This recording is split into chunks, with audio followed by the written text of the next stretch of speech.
السلام عليكم. برتنو فايدة channel. فضل هدية دعوة ku cusubtay subscribe dheh. Maalin maalmaha ka mid ah ayaa macallin dhigiisii iskuul ka qaadatay fasax muddo ah.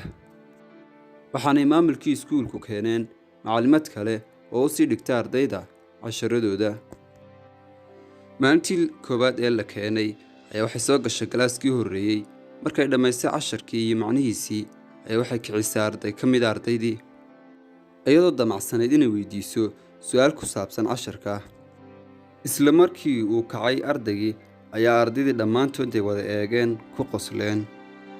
Macallimadii oo la yaaban waxay ardaydu ku qoslayso ayaa ka dareentay indhihii ardayda inay ardaygan ka aaminsan yihiin inuu yahay arday doqon ah oo aan waxba garanayn. Marka casharkii ay dhammaysay ayay u yeedhay ardaygii waxaana u dhiibtay weedho gaaban kuwaasay ku tidhi soo xifdi. Subaxii markii la isku soo noqday ayaa macallimadii soo gashay xiisadeedii waxaana samuuradda ku qortay ereyadii ay u dhiibtay ardayga. Kadibna way u sharaxday ardaydii dhowrkii erey ee ay ku qortay samuuradda. In yar kadibna way masaxday samuuraddii waxaanay ardaydii ku tidhi yaa ku soo celin kara ereyadii imika idiin sharxayay. Hase ahaatee waa la waayey cid aniga tidhaahda oo farta u taagta.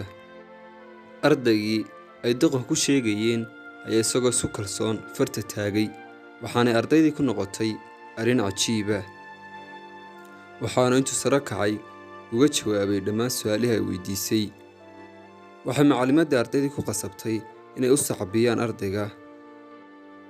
Waana u sii waday macallimadii oo su'aalihii la garan waayaba isaga ayaa ka jawaabi jiray. waxaana taasi ardayga u noqotay arrin dhiirigelin ah. Waxaanu naftiisa ku qabay kalsooni badan.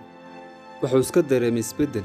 Wuxuu la tartamay dhammaan ardaydii waxaanu isku dayay inuu ka sarreeyo. Dhammaan intaasina way u suura gashay. Ardaydii doqonka iyo saaqidka ku sheegi jirtay waxay bilaabeen iyaga laftirkoodii inay soo dabagalaan kana soo ag dhowaadaan. Wuxuu ardayga sidii haado uu dadaalkiisa sii labalaababa waxa uu ka gaadhay waxbarashada heer aad u sarreeya. Waxaanu qaatay shahaadooyinka ugu sarsareeya ee lagu bixiyo jaamacadaha.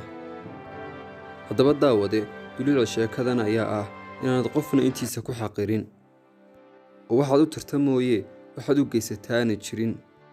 Maxaa yeelay meel adiga kaa dhiman oo aanad ku wanaagsanayn ayaa laga yaabaa in isagu kaaga wanaagsan yahay kaagana aqoon badan yahay.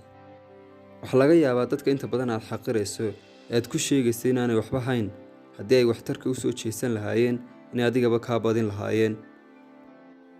waa kii aboonkii Soomaaliyeed lahaa maxay dantu ciisha wiilo dulqaad iyo deeq lahaayo dadkuna doqon moodayaan. Markaa daawade waxaan kaaga digayaa inaanad dadka yasin.